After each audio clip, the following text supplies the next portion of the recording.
Hello, I am Brian Hafferkamp, and I will be going down to Baylor with half the school next fall.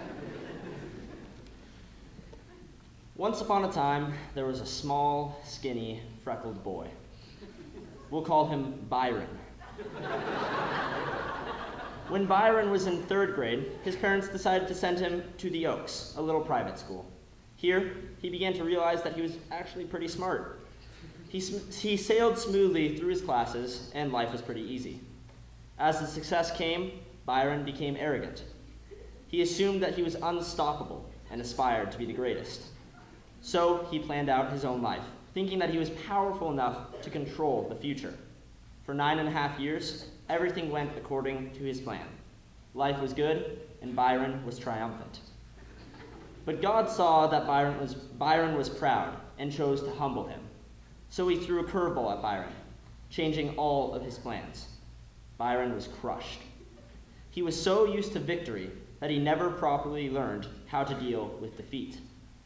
Byron saw the error of his ways, how he had tried to usurp the authority of God, and how he had been trusting in his own power rather than God's. He realized that his life would be utterly miserable if he didn't trust God completely. I hope you all figured it out, but just in case you didn't, I am Byron, the small, freckled boy. For the past 6 months, I have been on a roller coaster with my eyes closed. Has anyone ever tried that? Maybe 30 seconds is fun, but 6 months of whiplash isn't great. If you had asked me 9 months ago where I was going to college, I would have probably answered Duke, or maybe Georgetown. Baylor? Not even on my radar.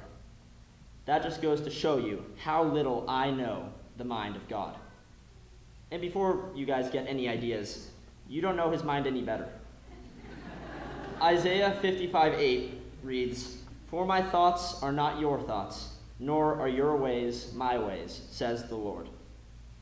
God makes it clear that we cannot fully understand his plan for us. He is our shepherd, and we are the ignorant sheep who bleat and wander. Sometimes he will make decisions that confound us. Other times, he will do exactly what we hope for. It is impossible for a finite man to predict the mind of an infinite creator. My goal in saying this is not to squander your dreams or make you live in constant fear of what God will do next. Rather, it is to protect you from making the same mistakes I made. The first is that I was proud. Don't be proud. Pride goes before destruction, and a haughty spirit before a fall. C.S. Lewis calls pride the great sin, the complete anti-God state of mind.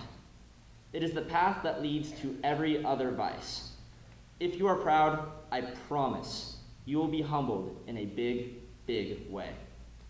Save yourself the trouble and go read about how awesome Jesus was, or study the galaxy.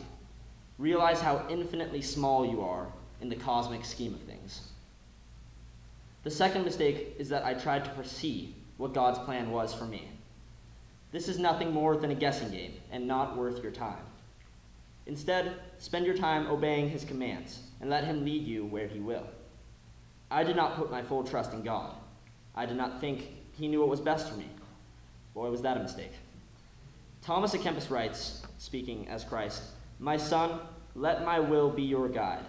I know what is best for you. Your mind is but human, and your judgment often influenced by personal considerations. God knows what is best for us, and all we can do is trust in him." All of you will fall into 2 different camps after hearing this speech.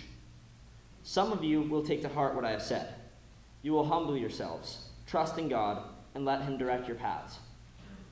But based on personal experience, my guess is that many of you will forget what I have said by lunch, and it won't affect your life in the least.